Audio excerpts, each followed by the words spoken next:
The state's mission, taking down the Hoover Gang one member at a time. This indictment lays out 3 identified, 7 attempted, multiple gun seizures, and the trafficking. Bus sends 3 people behind bars. Now the investigation involves guns, drugs, and white supremacy gangs. Well, today we're digging deeper to find out what this means for the entire state. The Multnomah County Sheriff's Office says that today's raids will go a long way in keeping drugs and guns off our streets. Major developments tonight in a story the Fox 12 investigators have been following for years. Federal prosecutors arrested several more members of a notorious Northwest biker club on charges including kidnapping and racketeering. Oregon, known for its natural beauty, vibrant culture, and progressive policies, has also faced challenges with organized crime and gang violence over the years. While Portland and surrounding areas are celebrated for their diversity and community spirit, the state has long struggled with the presence of violent gangs, both local and national. From the infiltration of white supremacist groups in rural areas to the emergence of street gangs in urban environments, law enforcement agencies have been working diligently to curb gang-related violence and dismantle criminal enterprises. The following is a comprehensive look at some of the most significant gang indictments in Oregon's recent history, highlighting the efforts of federal and local authorities to restore safety and peace to affected communities. The Hoover Gang has been in Portland for decades, but we wanted to know, who are these people, how they've been affecting our community throughout the years. Our Valina Jones is digging deeper now into that, and she joins us live. What are you learning tonight, Valina? Jennifer and Jeff, this gang has a long and dangerous history throughout the state, dating back to attempts back in the 80s. Today, we're making the community safer. The state's mission, taking down the Hoover Gang one member at a time. The Hoovers, born in Los Angeles, have ties throughout the West Coast, some members calling Portland home since the 80s. The U.S. State Attorney announcing 3 of those gang members are now facing federal racketeering and charges. They pride themselves on being everybody. EBK standing for that. That retaliation seen in the 2014 murder of Urvea Herring, where 6 Hoover Gang members were charged in her death. Court records show the shooting was in retaliation after a fight between the Hoover and Woodland Park Bloods gangs. Herring's mom spoke during the sentencing of one of the men. Every time he had been in the courtroom, he smirked and smiled. It's like when he was walking in, smiling. He has no remorse for what he had done to me and my family. The U.S. Attorney for the District of Oregon announced federal racketeering and murder charges against 3 members of the Hoover Criminal Gang, including 2 senior members who have since been sentenced to life in federal prison. The charges and subsequent sentences stem from decades of violent crimes, including deletion, robbery, and drug trafficking in the Portland area. Attorney Billy Williams revealed that Lorenzo Laron Jones, 50, a high-ranking shot caller within the Hoover Gang, was indicted on charges of racketeering that led to the demise of 2 Portland men. Jones, along with fellow gang members Ronald Clayton Rhodes, 38, and Javier Fernando Hernandez, faced life in prison for their roles in violent racketeering activities. The indictment alleges that from June 1989 to December 2017, Jones was responsible for at least 8 shootings and 2 deletions. He was convicted of deleting Ascencio Genchi Garcia in July 1998 and Wilbert Butler in September 2017. In addition, Jones is also charged with attempting to delete 6 other individuals, possessing stolen firearms, and distributing.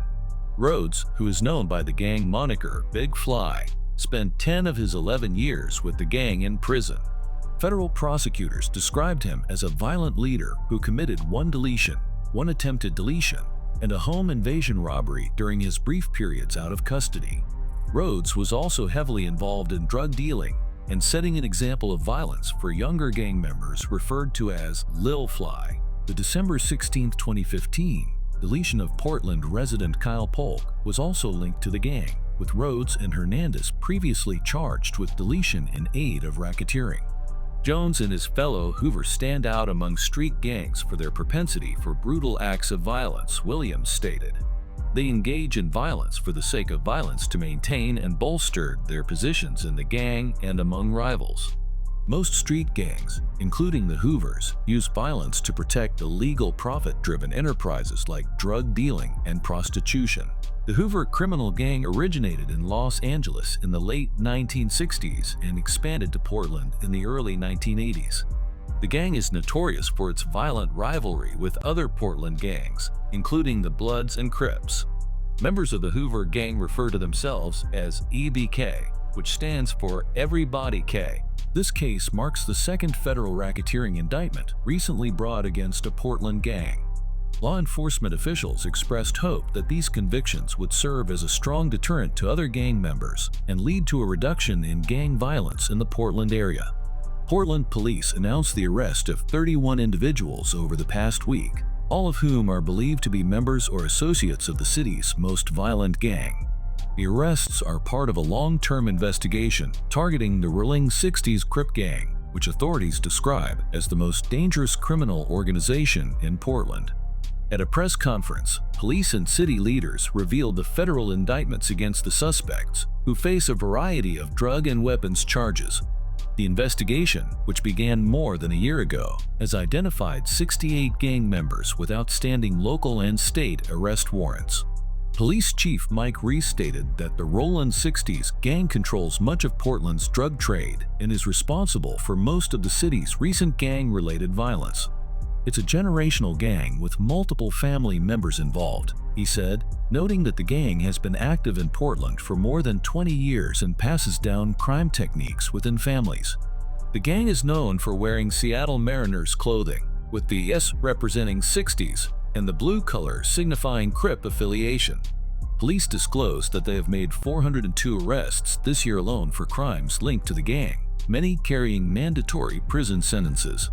The city has experienced a steady number of gang-related deaths since 2000, ranging from 2 to as many as 7 per year.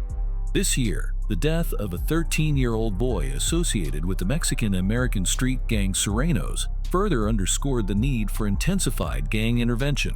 The fatal shooting of 25-year-old DeAndre Clark in October sparked a series of retaliatory shootings, culminating in the arrest of 4 men found with a loaded .357 Magnum in plain sight.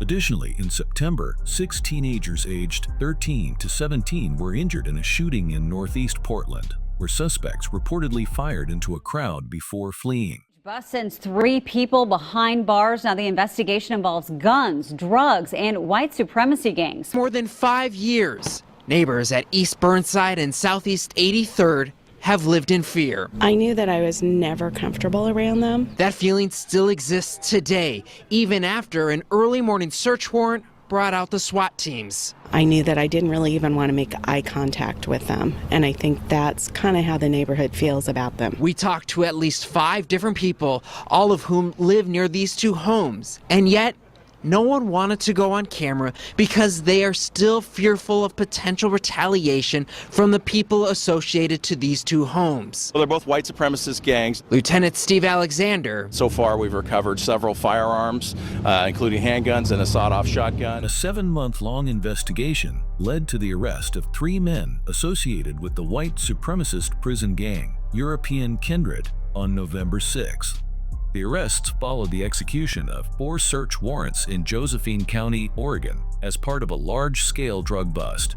The Grants Pass Department of Public Safety announced that 33-year-old Eric Kelly, 37-year-old Kyle Thier, and 32-year-old Nathaniel David Anderson were taken into custody. The investigation, spearheaded by the Rogue Area Drug Enforcement RAID team, focused on illegal activities involving firearms, robberies, and Mary cultivation and distribution. During the raid, law enforcement seized over 30 illegally possessed firearms, more than 100 pounds of dried Mary, over 40 Mary plants, other drugs and paraphernalia, including packaging materials and scales. Officials noted that additional charges might be added as the case continues to unfold. The Southern Poverty Law Center traces the origins of the European Kindred to Oregon prisons in 1998. The gang, initially formed behind bars, established a street presence in Portland by 2001 as paroled members reintegrated into the community. According to a 2010 SPLC article, EK gained notoriety for its members' involvement in hate crimes, deletions, rapes, home invasion robberies, and organized rings for identity theft, drug distribution, and dogfighting. At the time of the 2010 report, EK had approximately 300 confirmed members in Oregon prisons and an additional 100 to 125 members on the streets of Portland and other cities. 5 alleged members of a white supremacist gang are facing serious charges for kidnapping and torturing 2 men at a southeast Portland auto shop. According to court records, the gang members targeted their victims for either snitching on them or withholding information the gang sought. On December 21, 2012, 2 suspects reportedly abducted a man from his Gresham home at gunpoint and brought him to Tom's Auto Painting and Body Shop on Southeast Powell Boulevard. Court documents and Multnomah County Sheriff's investigators revealed that the victim was stripped, beaten with bats and a belt, and assaulted with a belt sander on his upper left arm. The attackers allegedly placed a helmet on the victim's head and fired a rifle at it multiple times while threatening his life. Authorities noted that the rifle had a silencer. The ordeal ended with the suspects injecting the man with H and leaving him unconscious on the street in just his boxer shorts, about a mile from the shop. The victim, identified as Nicholas Remington, regained consciousness at OHSU Hospital. He was placed on a ventilator and treated for H overdose and a severe head injury, according to Multnomah County Chief Deputy District Attorney Kirsten Snowden. A second attack occurred on February 12, 2013, when 4 alleged gang members kidnapped, tortured, robbed, and shot Ronald Murphy twice. Murphy was held in a spray booth at the same auto shop before being left on Southeast Powell Boulevard. He spent several months at OHSU Hospital and now lives with permanent injuries. One of the accused, 34-year-old David Ray Bartle, pleaded not guilty to a 14-count indictment in Multnomah County Court.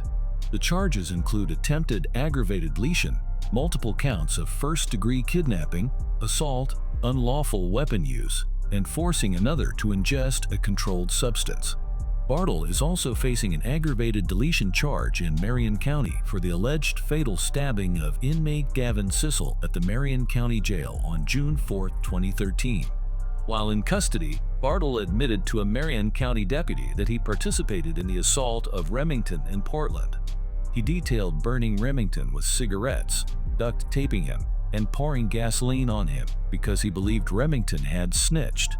Another suspect, David Bruce Corbett, co-owner of the auto shop, pleaded guilty last month to unauthorized use of a weapon, kidnapping, and assault.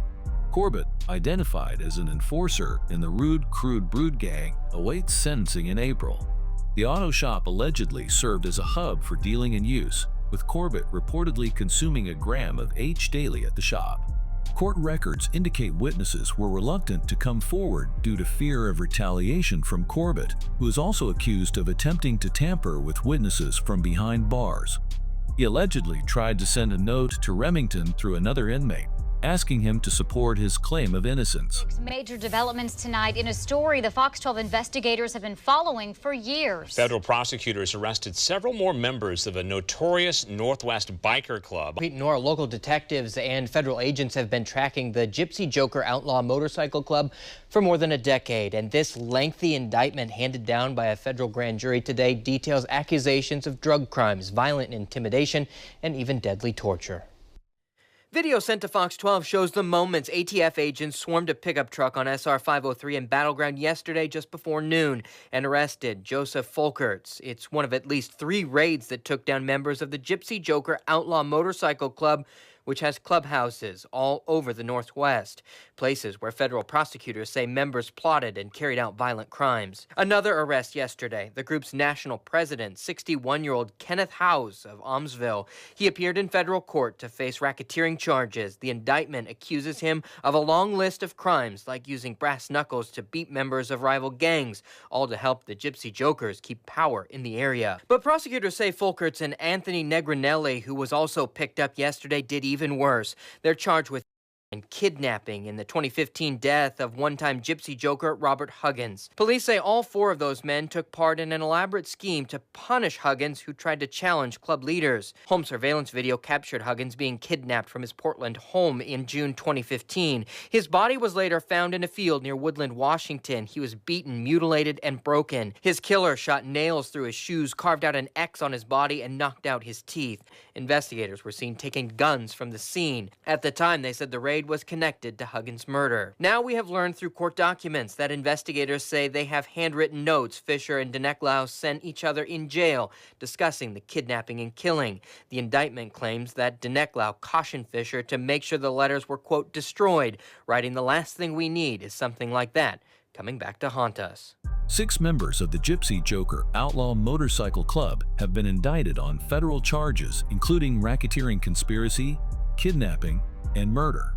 The Department of Justice District of Oregon outlines a wide array of criminal activities conducted by the gang since 2003. According to the indictment, the Gypsy Jokers have been involved in deletion, kidnapping, drug dealing, robbery, extortion, and witness tampering as part of an organized effort to preserve and expand the gang's power, territory, and profits. The gang reportedly used violence, intimidation, and criminal enterprises to maintain its influence in the Pacific Northwest. The national president of the Gypsy Joker Outlaw Motorcycle Club, Kenneth Earl Haas of Almsville, Oregon, is among those indicted. He faces a charge of conspiring to conduct and participate in the activities of a racketeering enterprise. Attorney for the District of Oregon, Billy J. Williams, described Haas as the leader of a criminal organization that has sowed violence and intimidation through its many chapters and support clubs. The indictment also names 5 other individuals associated with the gang, connecting them to the 2015 kidnapping and deletion of Robert Huggins, a former member of the club. One suspect remains unnamed. Previously, a search warrant was executed at the Gypsy Jokers Clubhouse in Northeast Portland in May 2016 as part of the investigation into Huggins' deletion. The government is also seeking to seize the Gypsy Jokers Clubhouse in Salem as part of its crackdown on the gang's criminal activities.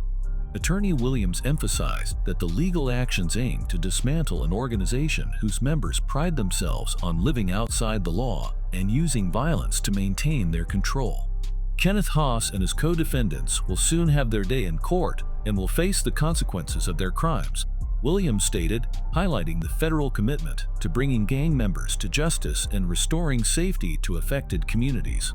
Oregon's history with organized crime is a stark reminder of the challenges that communities face when violence and illegal activities take root. However, the state's robust response through coordinated law enforcement efforts, federal indictments, and community outreach programs demonstrates a commitment to curbing gang influence. Operations like Operation White Christmas and long-term investigations into groups like the Hoover Criminal Gang and the Rollin 60s Crip gang show that Oregon is taking strong, decisive action against those who threaten its safety and stability. While the battle against organized crime continues, these significant arrests and prosecutions serve as a beacon of hope for a safer and more peaceful Oregon.